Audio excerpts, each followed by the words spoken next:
Sosok Shen Yinyao, wasit Indonesia U23 vs Uzbekistan dan deretan keputusan kontroversinya.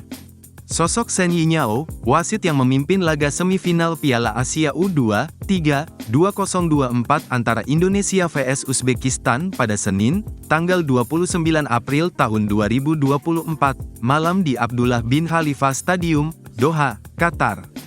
Dalam pertandingan tersebut, timnas Indonesia U23 mengalami kekalahan di tangan Uzbekistan dengan skor 0-2. Kekalahan Indonesia ini diwarnai beberapa keputusan kontroversial oleh wasit Shen Yinyao. Beberapa keputusan tersebut merugikan skuad Garuda Muda asuhan Shin Tae-yong. Misalnya, tendangan bebas Indonesia karena pelanggaran yang dilakukan terhadap Witan justru dibatalkan.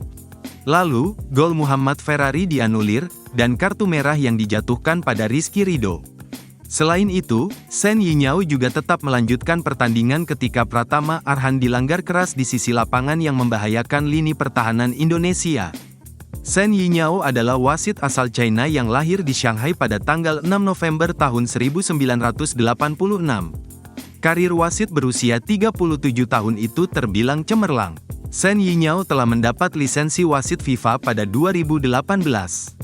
Pada 2024, dia dipercaya menjadi wasit untuk pertandingan Nepal vs Yaman dan Palestina vs Bangladesh di kualifikasi Piala Dunia Asia. Pada pertandingan Nepal vs Yaman, Shen Yinyao mengeluarkan 3 kartu kuning. Sementara pada pertandingan Palestina vs Bangladesh, ia mengeluarkan 2 kartu kuning. Sepanjang tahun 2023 sampai tahun 2024, Shen Yinyao telah ditunjuk menjadi wasit untuk Piala AFC, Liga Super China, dan Piala Asia U23 2024. Di perhelatan Piala Asia U23 2024, wasit asal China itu memimpin pertandingan antara Thailand dan Arab Saudi.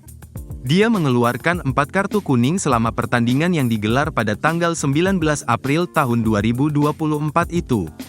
Sebelum di Piala Asia U23 2024, Shen Yinyao pernah memimpin laga yang melibatkan timnas Indonesia.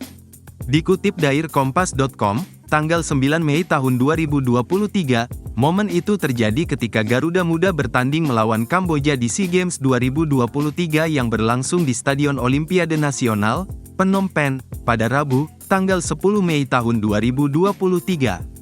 Namun, pada saat itu, terdapat beberapa keputusan Shen Yinyao yang dinilai ganjil. Paling fatal, Shen Yinyao menjatuhkan hukuman penalti timnas U22 Indonesia lantaran Muhammad Ferrari melanggar pemain Kamboja. Padahal, dalam tayangan ulang di televisi, pelanggaran yang dilakukan Ferrari terjadi di luar kotak penalti. Beruntung, tendangan Lim Pisot sebagai eksekutor berhasil ditangkis oleh kiper timnas U22 Indonesia, Adi Satrio. Download Tribun X sekarang, menghadirkan lokal menjadi Indonesia.